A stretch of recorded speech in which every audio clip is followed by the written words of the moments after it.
Welcome to ARB news. మొదటిగా bulletin లోని headlines. అక్రమ గోమాంసంపై విశ్వ హిందూ పరిషత్ ధార్మిక సంఘాలు ఆందోళన. గాజువాక మినిస్ట్రీ ఆఫ్ యూత్ ఆధ్వర్యంలో సర్దార్ వల్లభాయ్ పటేల్ 150వ జయంతి.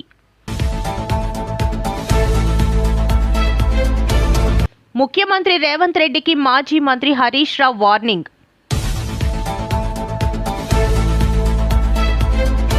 సంకల్పం అభ్యుదయం సైకిల్ యాత్ర.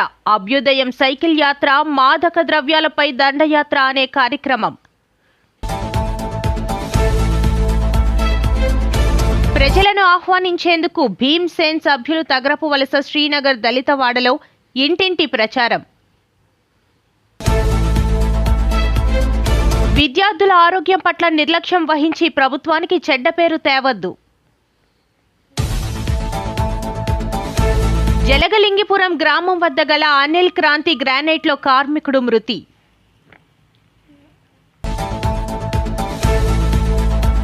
స్పీకర్ అయిన ఆదేశాలతో నూకాలమ్మ ఆలయ పునర్నిర్మాణ పనులు పరిశీలన. అక్రమ గోమాంసంపై విశ్వ హిందూ పరిషత్ ధార్మిక సంఘాలు ఆందోళన చేపట్టింది. ఆనందపురం శ్రీ మిత్ర గోల్డ్ స్టోరేజ్ వద్ద పోలీసులు రంగప్రవేశం చేసి ఆందోళన చేస్తున్న వారిని అడ్డగించారు. పోలీసులు గోమాంసం సీజ్ చేశామని చెప్పినట్లు తమను లోపలకు తీసుకువెళ్లి చూపించాలని విశ్వ హిందూ పరిషత్ సంఘాలు డిమాండ్ చేస్తుండగా పోలీసులు అంగీకరించలేదు.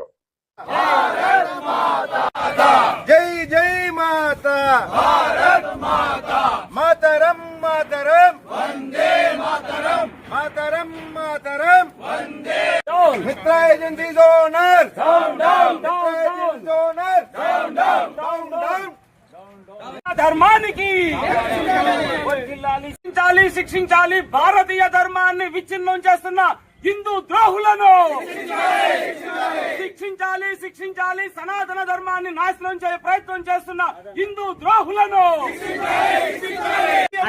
ఉంటూ హిందూ సంస్కృతిని ద్రోహం చేస్తున్న రాజకీయ నాయకులను ఖబర్దార్ ఖబర్దార్ ఖబర్దార్ ఖబర్దార్ హిందూ దేశ ద్రోహులారా ఖబర్దార్ ఖబర్దార్ ద్రోహులారా సనాతన ధర్మానికి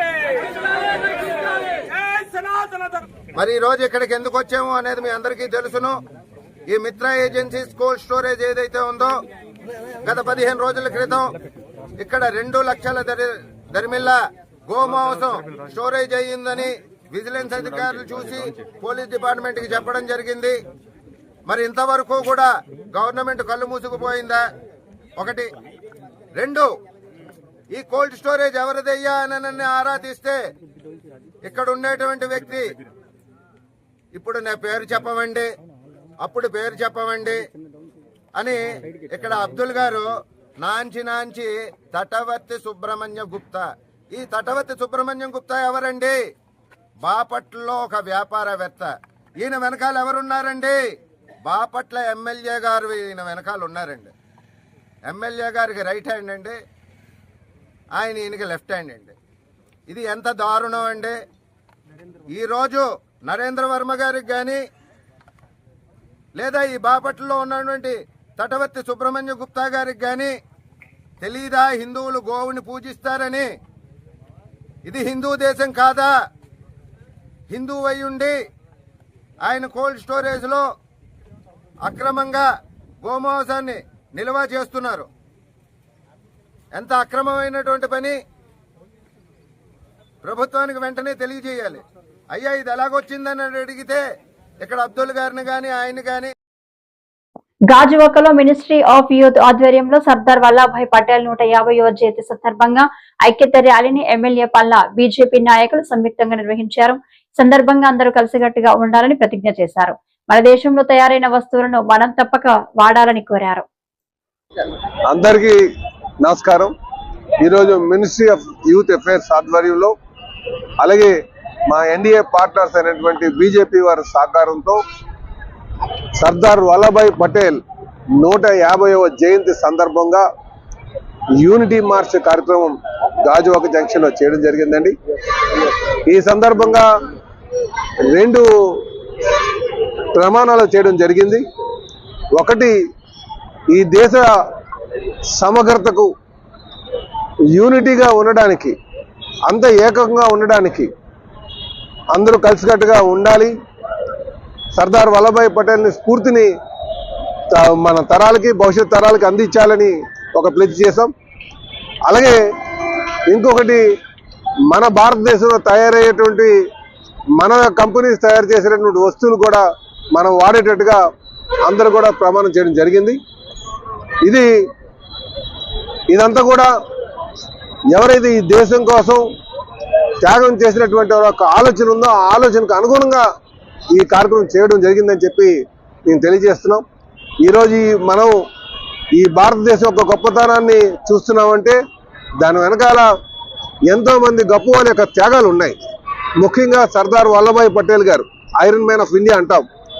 ఆయన బ్రిటిషర్స్ వాళ్ళు విడిచిపెట్టిన తర్వాత, ఈ దేశాన్ని విడిచిపెట్టిన తర్వాత భారతదేశ సార్వభౌమాధికారానికి ఒక అర్థం పట్టేటట్టుగా, ఒక అర్థం వచ్చేటట్టుగా ఆయన అన్ని భాగాల్ని, అంటే సుమారు 500 పైన రాజరికాలు ఉండే ఆ సంస్థలన్నీ ఏకం చేసి ఒక అఖండ భారతదేశాన్ని స్థాపించడానికి ఎంతో కృషి చేశారు. కనుక అలాంటి వారి యొక్క త్యాగాన్ని మనం గుర్తించాలి. ఆ స్ఫూర్తిని, ఆయన ఇచ్చినటువంటి స్ఫూర్తిని భవిష్యత్ తరాలకు తీసుకువెళ్లాలనే ఉద్దేశంతో ఈ యూత్ అఫైర్స్ వారు పెట్టారు. కనుక ఈ కార్యక్రమం పాల్గొనడం మాకు చాలా ఆనందంగా ఉంది. ఎంతో మంది గొప్ప వాళ్ళ కోసం మాట్లాడుకునే ఒక అవకాశం వచ్చింది. కనుక మనం అందరం కూడా ఈ దేశంలో ఉన్నటువంటి ఇబ్బందికరమైనటువంటి వాతావరణం, అది ఇంటర్నల్ సెక్యూరిటీ కావచ్చు, ఎక్స్టర్నల్ సెక్యూరిటీ కావచ్చు, దీని బారిన నుంచి మళ్ళీ ఈ దేశానికి ఎటువంటి విఘాతం కలగకుండా చూసుకోవాల్సినటువంటి బాధ్యత మన అందరిపైన ఉంది అన్నది మనం గుర్తు చేస్తుందని కూడా ఈ సందర్భంగా తెలియజేస్తాను. మాకు చాలా ఆనందంగా ఉంది. వారి స్ఫూర్తిని ముందుకు తీసుకెళ్తామని చెప్పి తెలియజేస్తున్నాను. ముఖ్యమంత్రి రేవంత్ రెడ్డికి మాజీ మంత్రి హరీష్ రావు వార్నింగ్ ఇచ్చారు. పత్తి రైతుకు మద్దతు ధర ఇవ్వకపోతే తెల్ల బంగారాన్ని రేవంత్ రెడ్డి జూబ్లీహిల్స్ ప్యాలెస్ ముందు పోసి ఇంటిని ముట్టడిస్తామని హెచ్చరించారు. మంగళవారం ఎనుమాముల వ్యవసాయ మార్కెట్ ను హరీష్ రావు, బీఆర్ఎస్ నేతలు పరిశీలించారు. కూడా అయోమయమైనటువంటి పరిస్థితుల్లో ఉన్నారు. ఇలా రైతులకు పత్తి అమ్ముకోవడానికి అవకాశం లేక అడ్డగోలుగా దళార్లకు అమ్ముకోవాల్సి వస్తా ఉంది. పత్తి మద్దతు ధర 8,100 రూపాయలు. కానీ ఈరోజు పత్తి కేవలం 6,000 రూపాయలకు మాత్రమే రైతులు అమ్ముకుంటున్న పరిస్థితి. ఓ క్వింటాల్ మీద 2,000 రూపాయలు ఇలా పత్తి రైతులు నష్టపోతా ఉన్నారు. ప్రభుత్వమేమో మాటల్లో కేంద్ర రాష్ట్ర ప్రభుత్వాలు రైతులకు అరచేతిలో వైకుంఠం చూపిస్తున్నారు, చేతల్లో నరకం చూపిస్తా ఉన్నారు. ఇలా ఒకవైపు అకాల వర్షాల వల్ల, తుఫాన్ల వల్ల రైతులు నష్టపోయారు. ఆ రైతుల్ని ఆదుకోవాల్సింది పోయి తుగ్లక్ నిబంధనలు తెచ్చి రైతుల్ని ఇంకా నిండా ముంచుతున్నది కాంగ్రెస్, బీజేపీ ప్రభుత్వాలు. రేవంత్ రెడ్డి పొద్దున్న లేస్తే ఢిల్లీకి పోతాడు. నువ్వు 60 సార్లు ఢిల్లీకి పోయినావు కదా రేవంత్ రెడ్డి గారు. ఈ పత్తి రైతుల సమస్య కేంద్ర ప్రభుత్వానికి చెప్పడానికి నీకు ఓపిక లేదా? నీకు సమయం చిక్కలేదా? ఢిల్లీకి మూటలు మోయడమే తప్ప రాష్ట్రంలో పత్తి రైతుల బాధల్ని కేంద్ర ప్రభుత్వానికి చెప్పే ఓపిక నీకు లేదా, సమయం నీకు లేదా అని నేను అడుగుతా ఉన్నా. 60 సార్లు పోయినావు కదా ఢిల్లీకి. ఏం చేస్తున్నట్టు నువ్వు? బడేబైతో నీకు మంచి సంబంధాలే ఉన్నాయి కదా. మరి చోటేబై పోయి ఆ బడేబైని కలిసి ఈ పత్తి కొనండి, మా పత్తి రైతుల నిబంధనలు సవరించండి అని చెప్పి చెప్పాల్సిన బాధ్యత నీకు లేదా రేవంత్ రెడ్డి అని నేను అడుగుతా ఉన్నా. ఉప ఎన్నికల్లో గెలవడానికి విచ్చలవిడిగా డబ్బులు పంచినావు, కానీ పత్తి రైతులకు మద్దతు ధర ఇప్పియవా? 8,100కు అమ్మాల్సిన పత్తిని 6,000కు 7,000కు అమ్ముకొని ఇలా రైతులు నష్టపోతా ఉన్నారు. ఒకవైపు అకాల వర్షాలతో పంట దిగుబడి తగ్గిపోయింది, పత్తి చేన్లన్నీ దెబ్బతిన్నాయి. ఆ పండిన పత్తి కూడా కొనే దిక్కులేక, పెట్టిన పెట్టుబడి రాక ఇలా రైతులు ఆత్మహత్య చేసుకునే పరిస్థితులు ఏర్పడతా ఉన్నాయి. మేము కేంద్ర ప్రభుత్వాన్ని కూడా డిమాండ్ చేస్తా ఉన్నాం, మీరు పెట్టిన L1, L2, L3 విధానాన్ని రద్దు చేయండి. 8 నుంచి 12% తేమ విధానాన్ని సవరించండి. అదేవిధంగా ఈ కపాస్ యాప్ను రద్దు చేయండి. రైతులకు ఎవరికి స్మార్ట్ ఫోన్లు ఉండవు. కపాస్ యాప్లో అందరు కూడా నమోదు చేసుకోవాలంటే సిగ్నల్ ఉండదు, స్మార్ట్ ఫోన్లు ఉండవు. ఆ రైతులకు ఇబ్బంది అవుతా ఉంది. దాన్ని రద్దు చేయండి. పోయిన సంవత్సరం ఏ పద్ధతిలో అయితే 1 ఎకరాకు 12 క్వింటాళ్ల పత్తి కొనరో, ఈ సంవత్సరం కూడా అదే పద్ధతుల్లో 12 క్వింటాళ్ల పత్తి కొనాలని చెప్పి నేను బీజేపీ ప్రభుత్వాన్ని డిమాండ్ చేస్తా ఉన్నా. ముఖ్యంగా సంకల్పం అభ్యుదయం సైకిల్ యాత్ర. అభ్యుదయం సైకిల్ యాత్ర మాదక ద్రవ్యాలపై దండయాత్ర అనే కార్యక్రమం విశాఖ రేంజ్ పరిధిలో 5 జిల్లాల్లో సైకిల్ ర్యాలీ ప్రారంభించామని విశాఖ రేంజ్ డీఐజీ జట్టు గోపీనాథ్ తెలిపారు. సంకల్పం అభ్యుదయం సైకిల్ యాత్ర. అభ్యుదయం సైకిల్ యాత్ర మాదక ద్రవ్యాలపై దండయాత్ర అనే కార్యక్రమం విశాఖ రేంజ్ పరిధిలో 5 జిల్లాలలో సైకిల్ ర్యాలీ ప్రారంభించామని విశాఖ రేంజ్ డీఐజీ జట్టు గోపీనాథ్ తెలిపారు.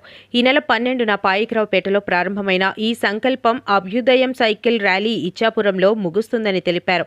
మాదక ద్రవ్యాలపై తిరుగుబాటుగా కదిలి వస్తున్న సైకిల్ యాత్ర మంగళవారం అనకాపల్లి చేరుకుంది. స్థానిక రింగ్ రోడ్డు మార్కెట్ యార్డ్ నుండి ర్యాలీకి అనకాపల్లి శాసనసభ్యులు కొనతల రామకృష్ణ స్వాగతం పలికి కార్యక్రమంలో పాల్గొన్న విద్యార్థులతో యువతను మాదక ద్రవ్యాలు ఎంత నిర్వీర్యం చేస్తున్నాయో తెలిపారు. అనంతరం డీఐజీ ప్రారంభించిన సైకిల్ ర్యాలీలో శాసనసభ్యులు Konathala Ramakrishna, collector Vijay Krishnan, SP Tuhin Sinha, DSP Sravani, TDP నాయకులు దాడి రత్నాకర్ పాల్గొన్నారు.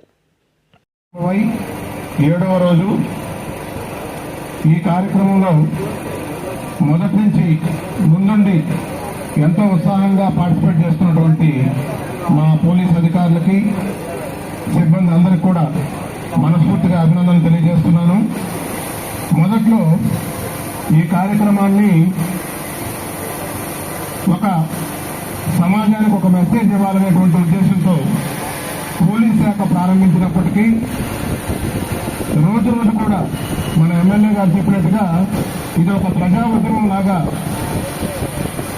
డ్రగ్స్ పైన సమాజం చేసేటువంటి దండయాత్ర లాగా సాగుతుంది. దీనిలో ప్రతి ఒక్కరు కూడా పార్టిసిపేట్ చేస్తున్నారు. దాంతోపాటు ప్రజలే సమాజానికి ఒక మెసేజ్ ఇచ్చేటువంటి దిశగా ఇది సాగుతూ పోతుంది. జరిగే విధంగా కార్యక్రమాన్ని తీసుకోవటం ఇది ఒక పోలీస్ డిపార్ట్మెంట్ కార్యక్రమం కాకుండా ప్రజల కార్యక్రమంగా, ప్రజా ఉద్యమంగా వెళ్లాల్సిన అవసరం ఉంది.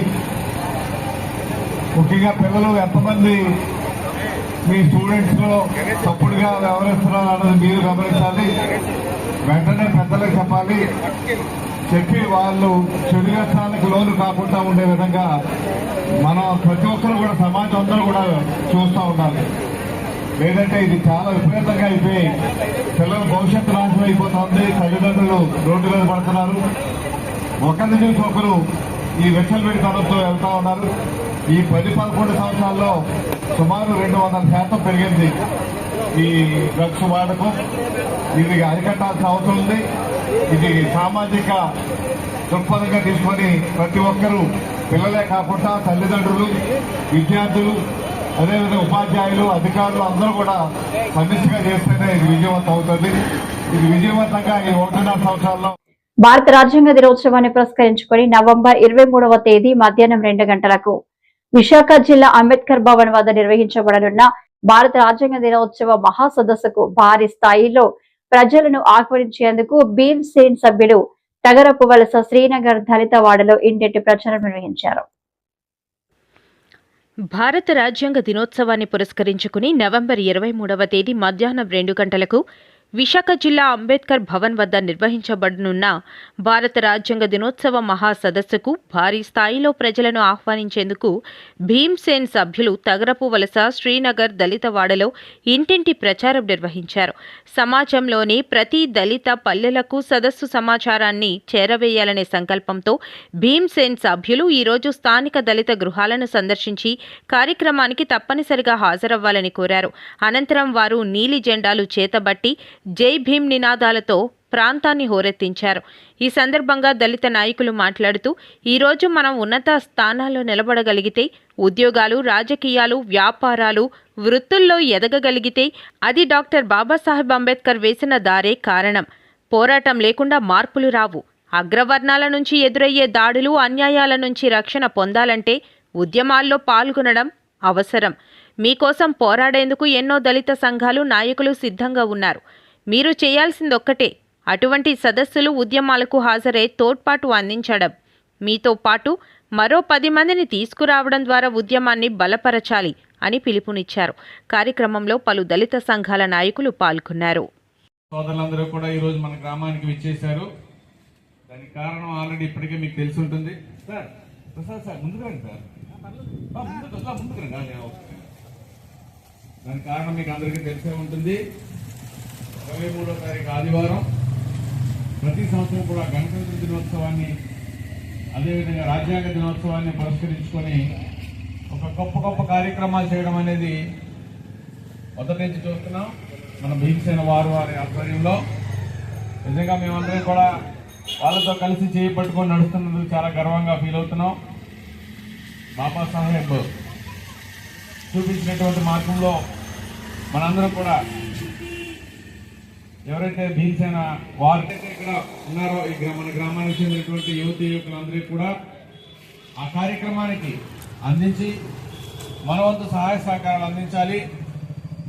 అసలు ఎందుకు ఈ సమావేశానికి మనం హాజరవ్వాలి అంటే అంబేద్కర్ చూపించినటువంటి మార్గంలో నడుస్తూ వేలాది లక్షలాది మంది మన దళిత జాతికి చెందినటువంటి యువకులందరికీ కూడా ప్రేరణగా నిలుస్తున్నటువంటి గొప్ప వ్యక్తులు కంచె ఐలయ్య గారు, ప్రొఫెసర్ జ్ఞానంతో అంబేద్కరిజంతో యూట్యూబ్ ని అలాగే ఎవరైతే యూట్యూబ్ లో సామాజిక మాధ్యమాల్లో గడగడలు ఆడిస్తుంది ఆవిడ తులసి గిరిజన సంక్షేమ ఆశ్రమ పాఠశాలల విద్యార్థుల ఆరోగ్యం పట్ల నిర్లక్ష్యం వహించి ప్రభుత్వానికి చెడ్డ పేరు తేవద్దని బీజేపీ పాడేరు నియోజకవర్గ ఇన్ఛార్జ్ రాష్ట్ర ట్రైకా డైరెక్టర్ కూడా కృష్ణారావు సూచించారు. అధికారులు ప్రభుత్వానికి చెడ్డ పేరు తీసుకురావద్దు. బీజేపీ పార్టీ పాడేరు ఇన్ఛార్జ్ రాష్ట్ర ట్రైకా డైరెక్టర్ కూడా కృష్ణారావు గిరిజన సంక్షేమ ఆశ్రమ పాఠశాలల విద్యార్థుల ఆరోగ్యం పట్ల నిర్లక్ష్యం వహించి ప్రభుత్వానికి చెడ్డ పేరు తేవద్దని బీజేపీ పాడేరు నియోజకవర్గ ఇన్ఛార్జ్ రాష్ట్ర ట్రైకర్ డైరెక్టర్ కూడా కృష్ణారావు సూచించారు. అల్లూరి జిల్లా కొయ్యూరు మండలం రాజేంద్రపాలెం గిరిజన సంక్షేమ బాలికల ఆశ్రమ పాఠశాలలో ఫుడ్ పాయిజన్ కారణంగా అస్వస్థతకు గురై రాజేంద్రపాలెం ప్రాథమిక ఆరోగ్య కేంద్రంలో వైద్య సేవలు పొందుతున్న విద్యార్థినీలను ఆయన పరామర్శించారు. విద్యార్థినుల ఆరోగ్య విషయమై వైద్యులను అడిగి తెలుసుకున్నారు. అనంతరం మీడియాతో మాట్లాడుతూ ఏజెన్సీ ప్రాంతంలో గిరిజన సంక్షేమ ఆశ్రమాలలో ఇటీవల విద్యార్థులు అస్వస్థతకు గురవుతున్న విషయం కలిచివేస్తోందన్నారు. సంబంధిత శాఖ అధికారులు స్పందించకపోగా ప్రభుత్వానికి చెడ్డ పేరు తెచ్చే విధంగా ప్రవర్తిస్తే ఉపేక్షించేది లేదని హెచ్చరించారు. అనంతరం పాఠశాలను సందర్శించి విద్యార్థినులు ఎందువల్ల అనారోగ్యం పాలయ్యారనే విషయమై పాఠశాల హెచ్ఎం వార్డెన్తో పాటు ఏటీడబ్ల్యూఓను వివరాలు అడిగి తెలుసుకున్నారు. వసతి గృహంలో కిచెన్ పరిసరాల పరిశుభ్రతను పరిశీలించారు. పేరు కూడా Krishnarao, BJP Paderu assembly in charge, రాష్ట్ర ట్రైకా డైరెక్టర్ని. ఈరోజు అల్లూరు సీతారామరాజు జిల్లా పాడేరు నియోజకవర్గంలో కొయ్యూరు మండలం పర్యటన చేయడం జరిగింది. కలుషిత ఆహారం తిని కలుషితమైనటువంటి వాటర్ తాగి ఈరోజు 50 మంది పిల్లలు అనారోగ్యంతో బాధపడుతున్నటువంటి పరిస్థితులు ఉన్నాయి. దానికి ఇంకా రోజు రోజుకు పెరుగుతున్నటువంటి నిన్నటికి ఈరోజు ఉదయానికే 10 మందికి పైగా పిల్లలు హాస్పిటల్కు రావడం జరిగింది. వాళ్ళ అవస్థ పడుతున్న వెంటనే ఇక్కడ ఉన్నటువంటి సిబ్బంది తీసుకొచ్చి హాస్పిటల్ చూపించడం జరిగింది.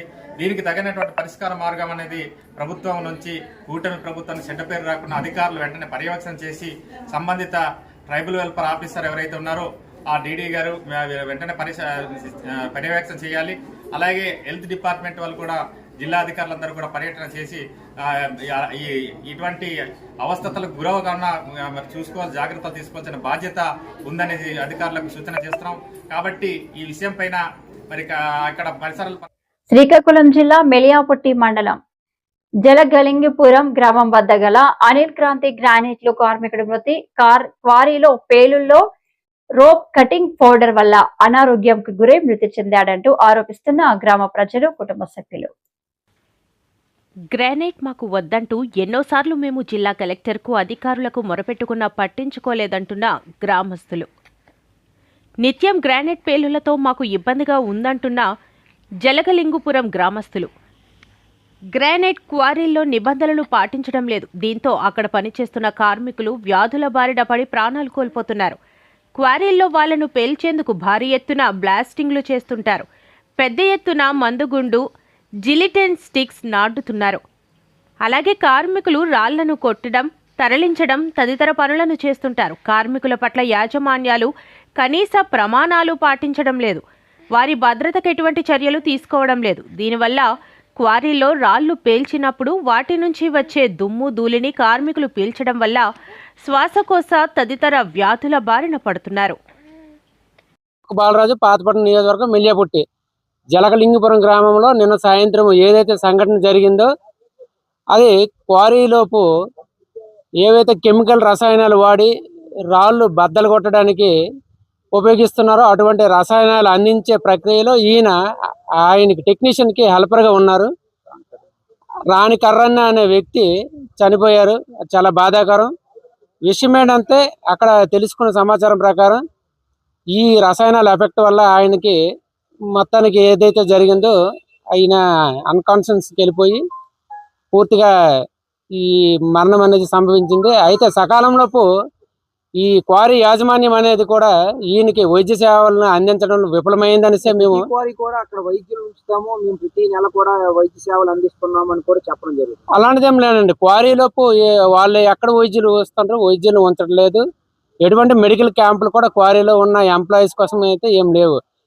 చేశారు క్వారీలో ఫస్ట్ ఎయిడ్ ఏం చేస్తారు సార్? ఒక గాయం తగిలితే ఫస్ట్ ఎయిడ్ చేస్తారు. ఆయనకి ఏం కూడా లేదు. అన్కాన్షియస్ పొజిషన్ లో ఆయన తెచ్చి ఇంటి దగ్గర పడేస్తే మళ్ళీ కాదనిసి మెల్లియాపుట్టి పిహెచ్సికి తరలించారు. అక్కడ మా చేతుల్లో పరిస్థితి విషమంగా ఉంది. మా చేతుల్లో అవదంతే టెక్కలి జిల్లా ఆసుపత్రికి తరలించారు. అక్కడ ఎటువంటి వైద్యం కూడా జరిగినట్లేదు.